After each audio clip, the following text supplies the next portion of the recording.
MTI, il y a déjà deux structures juridiques. Il y a une société qui s'appelle MTI Maintenance, qui fait de la maintenance industrielle. C'est aujourd'hui un peu plus de 20 personnes.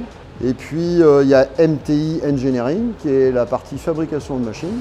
Et là, on est entre 45 et 50 à peu près. Aujourd'hui, nos machines, c'est principalement dans le secteur de la menuiserie. Alors nos clients, ce sont les fabricants de portes et fenêtres. On a développé maintenant un certain nombre de machines pour ces clients-là. On en vend un peu partout en Europe maintenant. On a développé certaines machines qui sont assez pointues et assez complexes. Et on est les seuls à pratiquer ou à fabriquer ces machines-là. Donc il n'y a pas de machine équivalente sur le marché aujourd'hui. Donc on a des collègues qui en fabriquent, mais elles sont bien moins sophistiquées et beaucoup moins chères. Donc nous, on ne se bat pas sur le prix, on se bat sur la complexité et l'automatisation de l'équipement. On fait des machines qui assemblent les cadres. C'est notre grande spécialité. Et ces machines-là, la toute première numérique qu'on a fabriquée pour faire des cadres, on l'a fabriquée en 2008. Et on est rendu aujourd'hui à la, je pense, 70e machine vendue.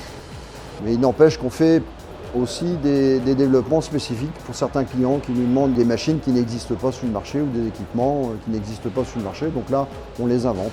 Ça va être des machines souvent où on met en œuvre des robots qui vont manutentionner en automatique des menuiseries de façon à faciliter le travail de l'homme, parce que les menuiseries avec du verre, c'est très lourd.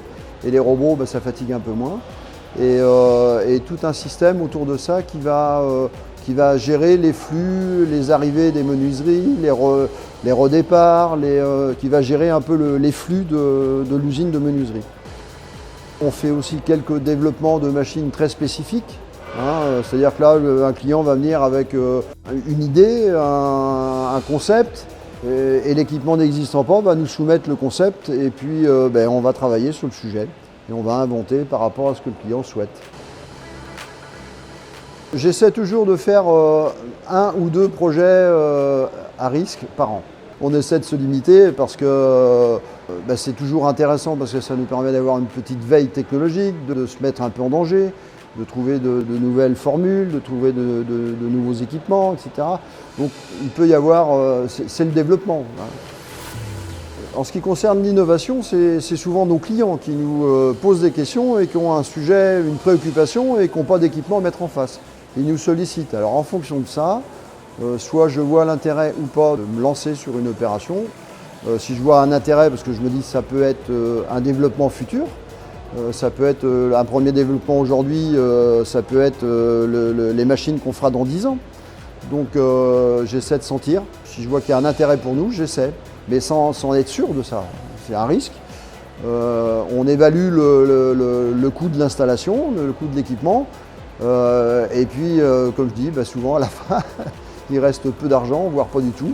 Mais là, il y a des dispositifs aussi pour nous assister. Le crédit impôt recherche, qui est un élément important. Il y a aussi des financements qui sont faits par la BPI pour aider à l'innovation, qui nous permettent de financer ces pertes, entre guillemets, et de les amortir sur une durée allant jusqu'à 7 ans. On a aujourd'hui dans l'entreprise toutes les compétences pour mener à bien notre mission. On sous-traite peu. Toutes les étapes de la fabrication et de la mise au point et du SAV et de la maintenance, on a toutes ces équipes en interne, donc ce qui nous permet de pouvoir répondre et d'être sur tous ces sujets-là nos clients. Aujourd'hui, sur certains types de machines, on a 10 équipements en commande. 10 équipements en commande, c'est 30 à 40% du chiffre d'affaires de l'année. On a actuellement un carnet de commandes qui va jusqu'en juillet-août 2024.